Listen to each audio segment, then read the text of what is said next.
Hi hello welcome back my YouTube channel. ಎಲ್ಲರಿಗೂ ನಮಸ್ಕಾರ. ಇವತ್ತು ನಾವು ಯುಗಾದಿ ಹಬ್ಬ ದಿವಸ ದೇವಸ್ಥಾನಕ್ಕೆ ಹೋಗೋಣ ಅಂತ ಹೇಳಿ ಪ್ಲಾನ್ ಮಾಡಿದೀವಿ. ಯಾವ ದೇವಸ್ಥಾನ ಏನು ಅಂತ ಹೇಳ್ತೀನಿ, ಬನ್ನಿ ಹೋಗೋಣ. ಹೌದು, ನಾವು ಮೊದಲನೇ ವರ್ಷ ಅಂದರೆ ಯುಗಾದಿನ ದೇವಸ್ಥಾನದಿಂದನೇ ಶುರು ಮಾಡೋಣ ಅಂತ ಹೇಳಿ ಅಂದ್ಕೊಂಡ್ವಿ. ಹಾಗೆ ನನ್ನ ಫೇವ್ರೆಟ್ ದೇವರಾದ ಶಿವನ ದೇವಸ್ಥಾನಕ್ಕೆ ಹೋಗೋಣ ಅಂತ ಹೇಳಿ ಹೇಳಿದೆ. ಸರಿ ಹೋಗೋಣ ಅಂತ ಪ್ಲ್ಯಾನ್ ಮಾಡಿದ್ವಿ. ನನಗೆ ತುಂಬ ವರ್ಷಗಳಿಂದ ಕೋಟಿಲಿಂಗೇಶ್ವರಕ್ಕೆ ಹೋಗಬೇಕು ಅಂತ ತುಂಬ ಆಸೆ ಇತ್ತು. ಅದಕ್ಕೋಸ್ಕರ ಆ ಒಂದು ಆಸೆನ ಈ ಹೊಸ ವರ್ಷಕ್ಕೆ ಈಡೇರಿಸ್ಕೊಂಡ್ವಿ. ಸರಿ, ನಾವು ಇವಾಗ ಯುಗಾದಿ ಹಬ್ಬದ ದಿನ ದೇವಸ್ಥಾನಕ್ಕೆ ಹೋಗ್ತಾ ಇದ್ದೀವಿ. ಇವತ್ತು ಯುಗಾದಿ ಹಬ್ಬ ಆಗಿರೋದ್ರಿಂದ, ರಜೆ ಇರೋದ್ರಿಂದ ಸ್ವಲ್ಪ ಜನಸಂಖ್ಯೆ ಕಮ್ಮಿ ಆಗಿಬಿಟ್ಟಿತ್ತು. ನಮಸ್ಕಾರ.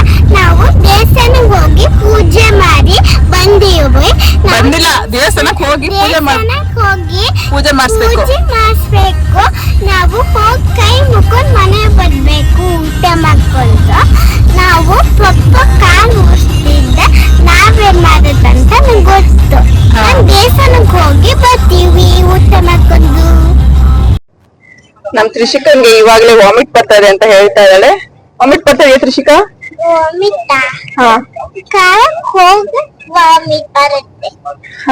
ಅವ್ರ ಕಾರಲ್ಲಿ ಹೋದ್ರೆ ವಾಮಿಟ್ ಬರುತ್ತೆ ಅಂತ ಯಾವಾಗ್ಲೂ ಹೇಳ್ತಾ ಇರ್ತಾರೆ. ಗುಮ್ಮಣಂಗ್ ಬರತ್ತಾ? ವಾಂತಿ ಬರತ್ತಾ? ಇಲ್ವಾ ಇಲ್ಲ ಅಂತೆ, ಅವಳಿಗೆ ಬರಲ್ಲ. ತ್ರಿಷಿಕಂಗ್ ಬರುತ್ತಲ್ವಾ?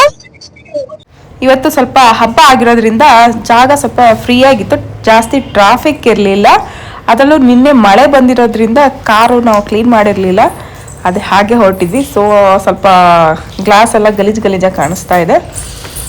ಹಾಗೆ ಇವತ್ತು ವೆಹಿಕಲ್ ಸ್ವಲ್ಪ ಕಮ್ಮಿ ಇರೋದ್ರಿಂದ ನೋಡೋಣ, ಬೇಗ ರೀಚ್ ಆಗ್ತೀವಿ ಅಂತ ಅಂದ್ಕೊಂಡಿದ್ದೀವಿ. ನೋಡಬೇಕು ಎಷ್ಟೊತ್ತಿಗೆ ರೀಚ್ ಆಗ್ತೀವಿ ಏನು ಅಂತ ಹೇಳಿ. ಹೀಗೆ ಮಾತಾಡ್ಕೊತ ಹಾಡು ಹೇಳ್ಕೊತ ನನ್ನ ಮಗಳು ಬೇರೆ ವಾಮಿಟು ಅಂತ ಅದೇ ಜ್ಞಾನದಲ್ಲಿದ್ದು ಅವಳನ್ನ ಮೈಂಡ್ನ ಡೈವರ್ಟ್ ಮಾಡಬೇಕಲ್ವ, ಅದಕ್ಕೋಸ್ಕರ ಅವಳಿಗೆ ಇಷ್ಟ ಆಗಿರೋ ಹಾಡೆಲ್ಲ ಪ್ಲೇ ಮಾಡಿಕೊಂಡು ಹೊರಟ್ವಿ. ಹೊರಟ್ಮೇಲೆ ನಮಗೆ ಲೊಕೇಶನ್ ಸ್ವಲ್ಪ ಕನ್ಫ್ಯೂಷನ್ ಆಯಿತು. So location ಹಾಕ್ಕೊಂಡ್ವಿ.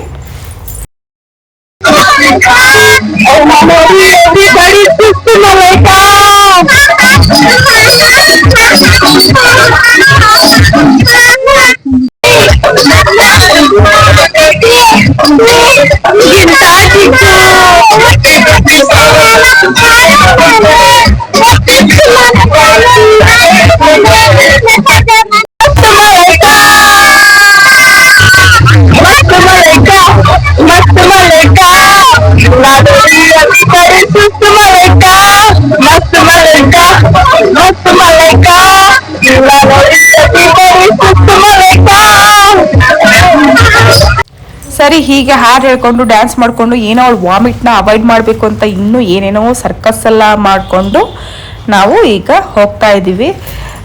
ನಾವು ಫಸ್ಟ್ ಟೈಮ್ ಇಷ್ಟೊಂದು ಲಾಂಗ್ ಜರ್ನಿ ಅಂದರೆ ನಮ್ಮೂರು ಸೈಡೆಲ್ಲ ಮಾಡಿಬಿಡ್ಬೋದು, ಬಟ್ ಈ ಕಡೆ ಎಲ್ಲ ಸ್ವಲ್ಪ ಕನ್ಫ್ಯೂಷನ್ ಆಯಿತು. ಸರಿ, ಸ್ವಲ್ಪ ಕೇಳಿಕೊಂಡು ಲೊಕೇಶನ್ ಹಾಕ್ಕೊಂಡು ಹೋಗ್ತಾ ಇದ್ದೀವಿ.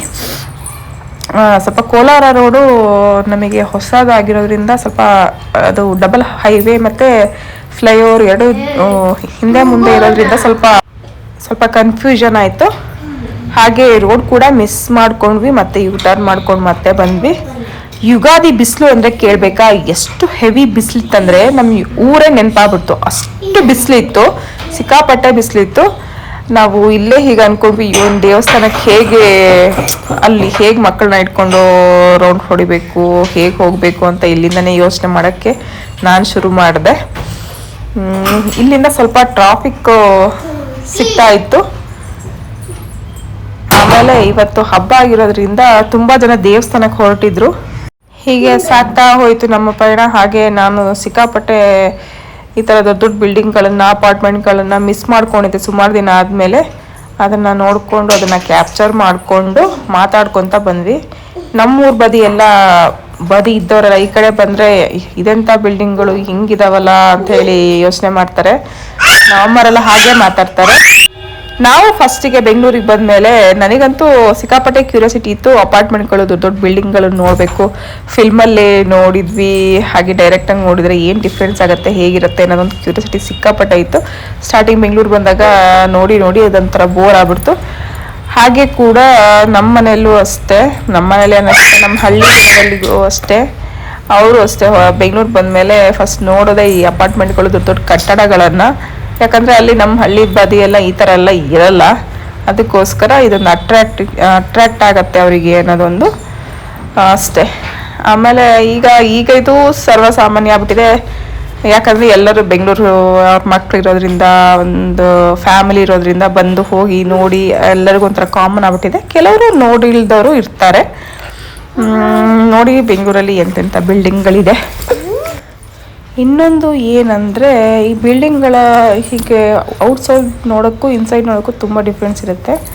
ಸೊ ನಾವು ಔಟ್ಸೈಡ್ಗಿಂತ ಇನ್ಸೈಡ್ ನೋಡೋಕ್ಕೆ ಏನೋ ಒಂಥರ ಕ್ಯೂರಿಯಾಸಿಟಿ ಇರುತ್ತೆ. ಬಟ್ ಎಲ್ಲ ಕಡೆ ನೋಡೋಕ್ಕಾಗಲ್ಲ ಅಲ್ವಾ, ಅಲ್ಲೋಡಿರಲ್ಲ. ಏನಂದರೆ ದುಡ್ಡಿದ್ದರೆ ಲಕ್ಸುರಿ ಲೈಫ್ ಅಷ್ಟೇ. ಇಂತಿಂಥ ಬಿಲ್ಡಿಂಗ್ಗಳಿಗೆ ಎಷ್ಟು ಬೇಕಾದ್ರೂ ನೋಡ್ಬೋದು. ಇವಾಗಿನ ಕಾಲದಲ್ಲಿ ಇಲ್ಲೇ ಹೀಗಿರಬೇಕಾದ್ರೆ ಇನ್ನು ಔಟ್ ಆಫ್ ಕಂಟ್ರಿಗಳಲ್ಲಿ, ಸ್ಟೇಟು ಕಂಟ್ರಿಗಳಲ್ಲಿ ನಮ್ಮ ಬೆಂಗಳೂರಲ್ಲಿ ಹೀಗಿದೆ ಅಂದಮೇಲೆ ಇನ್ನೆಷ್ಟಿರಬೇಡ ಹೇಳಿ. ಹಾಗೆ ಮಾತಾಡ್ಕೊತ ಬಿಸಿಲು ಬೇರೆ ಜಾಸ್ತಿ ಆಯಿತು. ಇದೇನು ಬಯಲುಸೀಮೆ ಥರ ಆಗ್ಬಿಡ್ತಲ್ಲ ರೋಡು, ಈ ಥರ ಸಿಗ್ತಾ ಇದೆ ಅಂತ ಅಂದ್ಕೊಂಡ್ವಿ. ಸಿಕ್ಕಾಪಟ್ಟೆ ಬಿಸಿಲಿತ್ತು.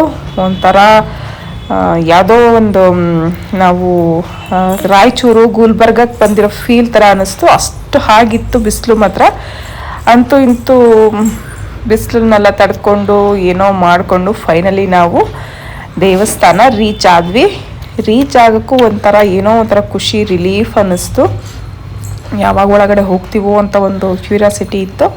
ಸೊ ನಾವು ಗಾಡಿನ ಪಾರ್ಕ್ ಮಾಡಿಬಿಟ್ಟು ಇಲ್ಲಿನ ಪ್ರೊಸೀಜರ್ ಏನಿದೆ, ಹೇಗೆ ಹೋಗಬೇಕು, ಹೇಗೆ ಏನೇನು ಅಂತ ಹೇಳಿ ತಿಳ್ಕೊಂಡು ಕಾರನ್ನು ಪಾರ್ಕ್ ಮಾಡಿ ನಾವು ದೇವಸ್ಥಾನದ ಒಳಗಡೆ ಹೋದ್ವಿ. ಇಲ್ಲಿ ದೇವಸ್ಥಾನ ನೋಡಿ ಇಲ್ಲಿಂದನೇ ಕಾಣಿಸ್ತಾ ಇತ್ತು. ನನಗಂತೂ ಅಯ್ಯೋ ಎಷ್ಟು ಖುಷಿ ಅಂದರೆ ಹೇಳೋಕ್ಕೆ ಆಗ್ತಿರ್ಲಿಲ್ಲ. ನನಗಂತೂ ಸಿಕ್ಕಾಪಟ್ಟೆ ಆಸೆ ಇತ್ತು ಕೋಟಿಲಿಂಗೇಶ್ವರ ಹೋಗಬೇಕು ಅಂಥೇಳಿ. ಕೋಟಿಲಿಂಗೇಶ್ವರ ಬಿಟ್ಟರೆ ನನಗೆ ಕೇದಾರ್ನಾಥ್ ಹೋಗಬೇಕು ಅಂತ ಆಸೆ ಇದೆ. ಕೇದಾರ್ನಾಥ್ ಎಲ್ಲ ನಾವೆಲ್ಲ ಹೋಗೋಕ್ಕಾಗಲ್ಲ, ನೋಡಬೇಕು. ಏನು ಆಗಲ್ಲ ಅಂತ ಹೇಳೋಕ್ಕೂ ಆಗಲ್ಲ, ನೋಡಬೇಕು ಆಗತ್ತೋ ಏನೋ ಅಂತ ನೆಕ್ಸ್ಟ್ ಇನ್ಯಾವುದೋ ಫ್ಯೂಚರಲ್ಲಿ. ಹೀಗೆ ದೇವಸ್ಥಾನ ಒಳಗಡೆ ಎಂಟ್ರಿ ಆದಮೇಲೆ ಇಲ್ಲಿ ಹಣ್ಕಾಯಿ ಎಲ್ಲ ತಗೊಂಡು ಒಳಗಡೆ ಎಂಟ್ರಿ 20 rupees ಪರ್ ಹೆಡ್ಡು, 20 ರೂಪಾಯಿ ತಗೊಂಡು ಅಲ್ಲಿ ಸ್ಕ್ಯಾನರ್ ಅಲೋಡ್ ಇಲ್ಲ ಅಂದರೆ ಫಸ್ಟ್ ಇಲ್ಲಿ ಚೇಂಜ್ ಮಾಡಿಸ್ಕೊಂಡು ಹೋಗಿ ಇಲ್ಲಿ ಸ್ಕ್ಯಾನರ್ ಮಾಡಿಬಿಟ್ಟು ದುಡ್ಡು ತಗೊಂಡೆ ಒಳಗಡೆ ಹೋಗಿ ಅಂತ ಹೇಳಿದ್ರು. ಸರಿ ನಾವು ಅಲ್ಲಿ ಸ್ಕ್ಯಾನ್ ಮಾಡಿಬಿಟ್ಟು ದುಡ್ಡು ಇಸ್ಕೊಂಡು ಒಳಗಡೆ ಹೋದ್ವಿ. ಇದೇನಪ್ಪ ಇದು 20 ರೂಪಾಯಿ ಕೊಟ್ಟೆ ಒಳಗಡೆ ಹೋಗ್ಬೇಕಾ, ಹಾಗೆ ಎಂಟ್ರಿ ಇಲ್ವಾ ಅಂತ ಕೇಳಿದ್ವಿ. ಇಲ್ಲ ಆ ಥರ ಇಲ್ಲ ಇಲ್ಲಿ ಅಂತ ಹೇಳಿದರು. ಇನ್ನೊಂದೇನಂದರೆ ಈ ದೇವಸ್ಥಾನದಲ್ಲಿ ಒಳಗಡೆ ಹೋದ್ಮೇಲೆ ಗೊತ್ತಾಯಿತು ಫುಲ್ ಎಲ್ಲ ದುಡ್ಡು ದುಡ್ಡು ದುಡ್ಡು ಅಂತ. ದೇವರಿಗೆ ಅಭಿಷೇಕ ಮಾಡಬೇಕಾದ್ರೂ ದುಡ್ಡು, ಆಮೇಲೆ ಒಳಗಡೆ ದೇವರು ಎಂಟ್ರಿ ಒಂದು ಲಿಂಗ ಇದೆ, ಅಲ್ಲಿ ಒಂದು ಅಭಿಷೇಕ ಮಾಡಬೇಕಾಗತ್ತೆ. 2 ಲಿಂಗ ಇದೆ. ಕಾಶಿ ವಿಶ್ವನಾಥ ಅಂತಾರಲ್ಲ ಅಲ್ಲಿ ಅದು ದೇವಸ್ಥಾನ, ಅದೂ ಒಂದು ಲಿಂಗ ಇದೆ. ಅದಕ್ಕೂ ಅಭಿಷೇಕ ಮಾಡ್ಬೇಕಾದ್ರೆ ದುಡ್ಡು ಕೊಡಬೇಕು ಅಂತ. ಅಂದರೆ ಅವ್ರೇನು ಹೇಳ್ತಾರೆ, ನಮ್ಮ ಭಕ್ತಿ ನಾವು ಕೊಡ್ಬೋದು ಇಲ್ಲ, ಬಟ್ ಅವರು ಕಂಪಲ್ಸರಿ ಕೊಟ್ಟರೆ ಒಳ್ಳೇದಾಗತ್ತೆ ಅಂತ. ಯಾಕಂದರೆ ಅವರು ದುಡ್ಡು ಮಾಡ್ಕೋಬೇಕಲ್ವಾ. ಮತ್ತು ಇಷ್ಟೊಂದು ಮೇಂಟೆನೆನ್ಸ್ ಮಾಡ್ಬೇಕಂದ್ರೆ ಪಾಪ ಅವ್ರಿಗೂ ಒಂದು ಖರ್ಚಿದ್ದೇ ಇರುತ್ತೆ. ಸೊ ಇದನ್ನು ನಾನು ತಪ್ಪು ಅಂತ ಹೇಳಲ್ಲ. ಸರಿ, ಹೀಗೆ ಒಂದು ಏನು ದೇವಸ್ಥಾನದಲ್ಲಿ ಕೆಲವೊಂದು ಇರುತ್ತೆ ನಿಯಮಗಳೆಲ್ಲ. ಆದರೆ ಇದನ್ನು ಕೆಲವರು ದುರುಪಯೋಗ ಪಡಿಸ್ಕೊತಾರೆ ಏನೋ ಒಂದು ಅಂತ ಹೇಳಿ ನಾವು ಸರಿ ಅಂತ ಹೇಳಿ.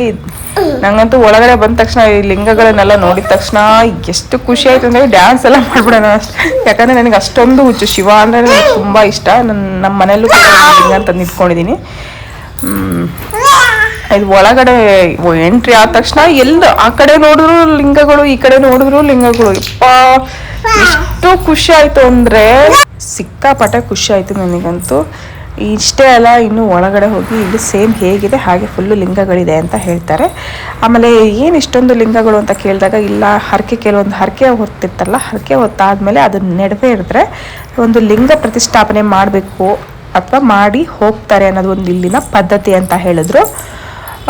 ಆಮೇಲೆ ಇನ್ನೊಂದೇನೆಂದರೆ ಎಲ್ಲ ಲಿಂಗಗಳಿಗೂ ಪೂಜೆ ಮಾಡಿರ್ತಾರೆ, ಎಲ್ಲ ಲಿಂಗಗಳಿಗೂ ಅರ್ಪಣೆ ಮಾಡಿರ್ತಾರೆ. ಅದೆಷ್ಟು ಪೇಷನ್ಸಿಂದ ಮಾಡ್ತಾರೆ, ಎಷ್ಟು ಇದರಿಂದ ಮಾಡ್ತಾರೆ ಅನ್ನೋದು ನನಗೊಂದು ಕ್ಯೂರಿಯಾಸಿಟಿ ಇತ್ತು. ಇಷ್ಟೂ ಲಿಂಗಗಳನ್ನು ಪೂಜೆ ಮಾಡಿ ಕ್ಲೀನ್ ಮಾಡಬೇಕು ಅಂದರೆ ಒಬ್ಬರ ಕೈಯಿಂದ ಸಾಧ್ಯ ಇಲ್ಲ. ತುಂಬ ಗ್ರೇಟ್ ಅನ್ನಿಸ್ತು. ಆಮೇಲೆ ಇಲ್ಲಿ ಲಡ್ಡು ಪ್ರಸಾದವಾಗಿ ಕೊಡ್ತಾಯಿದ್ರು, ಎಲ್ಲ ಕಡೆ ಇಟ್ಟಿದ್ರು. ನನಗೂ ಲಡ್ಡು ಅಂದರೆ ಸಿಕ್ಕಾಪಟ್ಟೆ ಇಷ್ಟ. ಸೊ ನಾನು ಒಂದು ಲಡ್ಡುನ ತಗೊಂಡು ಹಾಗೆ ಮುಂದೆ ಹೋದ್ವಿ. ನೋಡಿ, ಇದೇ ನಾನು ಕಾಯ್ತಾ ಇರುವಂತಹ ಲಿಂಗ, ದೊಡ್ಡ ಲಿಂಗ. ಸಿಕ್ಕಾಪಟ್ಟೆ ಎಷ್ಟು ಕ್ಯೂರಿಯಾಸಿಟಿ ಆಯಿತು ಅಂದರೆ ಹತ್ತಿರ ಹೋಗೋಕ್ಕೂ ಒಂಥರ ವೈಬ್ರೇಷನ್ ಎಲ್ಲ ಸ್ಟಾರ್ಟ್ ಆಗ್ಬಿಡ್ತು ನನಗೆ. ಫೈನಲಿ ಅದ್ರ ಹತ್ರ ಬರೋಕ್ಕೂ ಏನೋ ಒಂಥರ ವೈಬ್ಸು, ತುಂಬ ಖುಷಿ ಆಯಿತು. ಎದುರುಗಡೆ ನಂದಿ ಇದೆ, ಅದ್ರ ಎದುರುಗಡೆನೇ ಲಿಂಗ, ನಂದಿ ಎದುರುಗಡೆ ಲಿಂಗ. ನೋಡಿ ಎಷ್ಟು ಚೆನ್ನಾಗಿ ಕಾಣಿಸ್ತಿದೆ ಅಂದರೆ ಅದು ನೋಡೋಕ್ಕೆ ಏನೋ ಒಂಥರ ನೋಡ್ತಾನೆ ಇರಬೇಕು ಅಂತ ಅನ್ನಿಸ್ತು. ಅದರಲ್ಲೂ ಸಿಕ್ಕಾಪಟ್ಟೆ ಬಿಸಿಲಿತ್ತು, ನನ್ನ ಮಕ್ಕಳಂತೂ ನಡೆಯೋಕ್ಕೂ ಆಗಲಿಲ್ಲ, ಕಾಲೆಲ್ಲ ಸುಡ್ತಾ ಇತ್ತು. ಆದರೂ ಕೂಡ ನಾವು ನೋಡಿಕೊಂಡು ಒಂದಿಷ್ಟು ಫೋಟೋ ಎಲ್ಲ ತಗೊಂಡು, ನನ್ನ ಮಕ್ಕಳದ್ದು ಸ್ವಲ್ಪ ವೀಡಿಯೋ ಎಲ್ಲ ಮಾಡಿಕೊಂಡು, ನನ್ನ ಸಣ್ಣ ಮಗಳು ಅದಕ್ಕೆಲ್ಲ ಲಿಂಗಗಳಿಗೆಲ್ಲ ತಪ್ಕೊಂಡು ಹೂ ಮೂಡಿಸಿ ಕೈ ಮುಗಿತಾ ಬಂದಳು. ಏನೋ ಒಂಥರ ಅವಕ್ಕೂ ಒಂಥರ ಹೊರಗಡೆ ಬಂದಿದ್ವಲ್ಲ, ಎಷ್ಟು ಖುಷಿ. ಆಮೇಲೆ ನಾವು ದೀಪ ತೊಗೊಂಬಂದಿದ್ವಿ, ಹೊರಗಡೆ ದೀಪ ಹಚ್ಚಬೇಕು ಅಂತ ಹೇಳಿದರು. ಇನ್ನೊಂದು ಏನಂದರೆ ಇಲ್ಲಿ ಗಾಳಿ ಇರೋದ್ರಿಂದ ದೀಪ ಹಚ್ಚಕ್ಕೆ ತುಂಬ ಕಷ್ಟ ಆಗ್ತಿತ್ತು. ನನ್ನ ಪ್ರಕಾರ ಮಧ್ಯಾಹ್ನ ಟೈಮೆಲ್ಲ ಹಚ್ಚೋದು ವೇಸ್ಟ್ ಅಂತಲೇ ಹೇಳ್ಬೋದು. ಯಾಕಂದರೆ ಅಂತಾನೆ ಇರಲಿಲ್ಲ, ಅಷ್ಟೊಂದು ಗಾಳಿಯಾಗಿರೋದ್ರಿಂದ, ಮಾತ್ರ ಸುಡು ಬಿಸಿಲಾಗಿರೋದ್ರಿಂದ ಹಚ್ಚಿದ್ದೆಲ್ಲ ಹಚ್ಚಿದ ತಕ್ಷಣ ಆರೋಗ್ತಾನೆ ಇತ್ತು. ಆದರೂ ನಾನು ಬಿಡಲಿಲ್ಲ, ಟ್ರೈ ಮಾಡಿದೆ.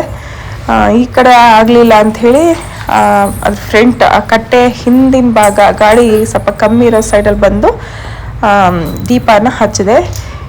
ಎಲ್ಲರೂ ಅಷ್ಟೇ ಹಚ್ಚಕ್ಕೆ ತುಂಬ ಟ್ರೈ ಮಾಡ್ತಾಯಿದ್ರು ಪಾಪ.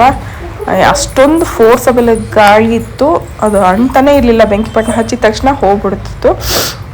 ಆಮೇಲೆ ಹಚ್ಚಿ ಆರತಿ ಮಾಡಿ ನಾವು ಹಾರ ತಂದಿದ್ದನ್ನ ಎಲ್ಲರೂ ಹಾರ ಆ ಕಡೆ ಹಾಕ್ತಾಯಿದ್ರು. ನಾನು ಸುಮ್ಮನೆ ಎಲ್ಲರೂ ಒಂದೇ ಕಡೆ ಹಾರ ಹಾಕೋ ಬದಲು ಸ್ವಲ್ಪ ಡಿಫ್ರೆಂಟ್ ಆಗಿರಲಿ ಅಂತ ಹೇಳಿ ನಾನು ಅಲ್ಲೊಂದು ಇರೋ ಯಾವುದೋ ಒಂದು ಲಿಂಗ, ಸುಮಾರು ಲಿಂಗಗಳಿದೆ, ನಮಗೆ ಯಾವುದು ಇಷ್ಟ ಆಗುತ್ತೋ ಆ ಲಿಂಗಕ್ಕೆ ಹಾಕಿರೋ ಬೆಟರು ಅಂತ ಹೇಳಿ ನಾನು ಲಿಂಗಕ್ಕೆ ಹಾರವನ್ನು ಹಾಕಿದೆ.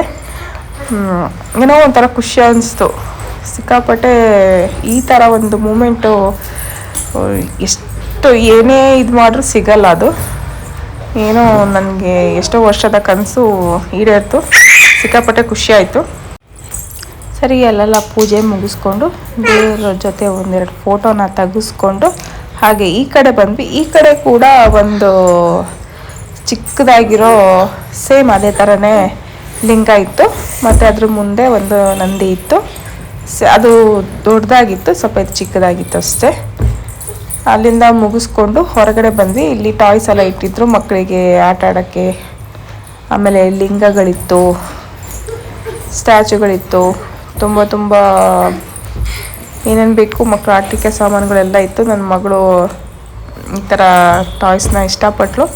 ಸೊ ಅವಳಿಗೊಂದು ಗೊಂಬೆನ ಕೊಡಿಸ್ಬಿಟ್ಟು ಅಲ್ಲಿ ಫುಡ್ ಇತ್ತು, ಬಂಗಾರಪೇಟೆ ಚಾಟ್ಸ್ ಅಂಥೇಳಿ ಫೇಮಸ್ಸು. ಪಾನಿಪುರಿ ತಿಂದ್ಕೊಂಡು ನಾವು ಹೊರಗಡೆ ಬಂದು ಐಸ್ ಕ್ರೀಮು ಜ್ಯೂಸ್ ಎಲ್ಲ ಕುಡ್ಕೊಂಡು ದೇವಸ್ಥಾನದಿಂದ ಮನೆ ಕಡೆ ಹೊರಟ್ವಿ. ಇದಾಗಿತ್ತು ಇವತ್ತಿನ ವ್ಲಾಗ್. Thank you.